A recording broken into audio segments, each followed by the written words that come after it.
Welcome back. We're almost there. We're going to add cameras, and we're also going to be working on picking our render engine that we want to render our sequence out in. My brother's going to explain how we can actually put multiple cameras in there, and also which render engine you want to use. So to set up some cameras, we will basically start by moving a 3D cursor to our character, and then we add into the scene I have to be out of pose mode, go to object mode, and then I add a camera. So now I have a camera in my scene that I can look at my character with. One of the tricks of Blender is if you get your 3D view about where you are looking at your character, you can hit Control Alt Numpad 0 and it moves the camera to the 3D view, to the exact view you're looking at. So the way we control cameras in Blender is you create in your timeline down here things called markers. And markers are just virtual pegs in the ground that you can tie things to. So I'm going to go into a marker and add a marker on the timeline, and it named this marker F04. But what I can do is I can also say bind this camera to the marker. So now this camera is bound to this marker at frame 4.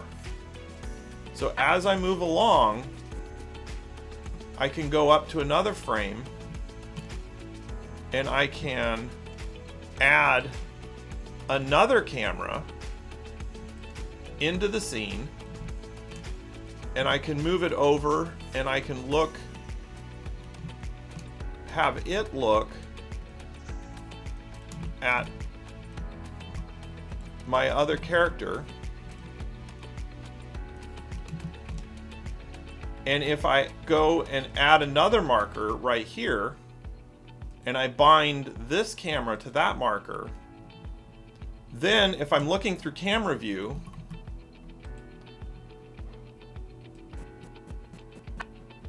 at frame 0, I start on this camera, and as I move forward, it moves to the other camera. And if I would like my camera to move, I can just set keyframes on its location as I move around. Okay, so now that I've set up my cameras and I'm looking at my characters, I can now basically render out my scene and see what it looks like. I'm going to go into shaded mode to look at my materials. Alright, so I've just turned on rendered view and I'm seeing the characters in their rendered mode. If I hit the 0 key on my numpad, it takes me to camera view, and I can go to other spots on the timeline and look at my other characters.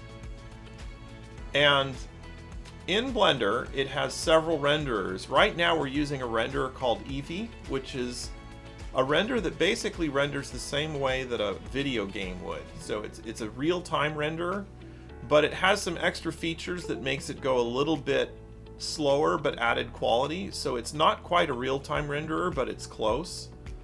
But if we change over to another renderer called Cycles, we can actually get a full path traced image render of our scene. So after moving over to Cycles, it compiles all the materials into the new render engine, and we can see what our character looks like in a higher quality render.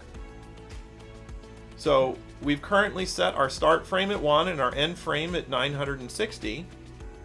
So all we need to do is go up to the render panel and say render animation.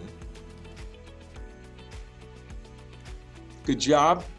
Well done with getting all the way through our animation pipeline. I want to congratulate you on your hard work. And now it's time for you to unleash all this new, these creative tools from Radical to Blender to Daz to get out there and make a fun movie. I'm Ben Keeline. Thanks for joining me.